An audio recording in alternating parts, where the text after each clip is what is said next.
ఇంకా కొత్తగా ఇంట్లో గిన్నె కొన్నప్పుడు మీ ఇంట్లో అయితే ఏం తయారు చేస్తారో కామెంట్లో తెలియజేయండి. నేనైతే స్వీట్ తయారు చేస్తాను. కానీ మా అమ్మ వాళ్ళ ఇంట్లో మట్టుకి కొత్తగా ఏదన్నా గిన్నె గానీ, ఏదైనా కొన్నప్పుడు మట్టుకి మా అమ్మ కంపల్సరీగా దాంట్లో నాన్ వెజ్ కర్రీలే కుక్ చేసి వండిద్దనమాట.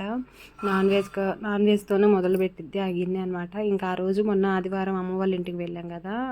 బీచ్‌కి వెళ్ళినప్పుడు ఇలా రొయ్యలైతే అమ్ముతున్నారు. అవైతే తీసుకొచ్చాము. ఈ గిన్నెలో అయితే ఈ రొయ్యల కూర వండమని అమ్మయితే ఈ గిన్నెలో అయితే వండించింది.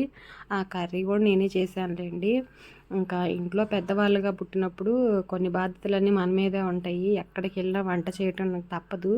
ఇంక ఇంట్లో పెద్దవాళ్ళుగా ఉన్నప్పుడు చిన్నపిల్లలు కదా! వాళ్ళేం చేస్తారులే నువ్వు చెయ్యి అని అంటారు.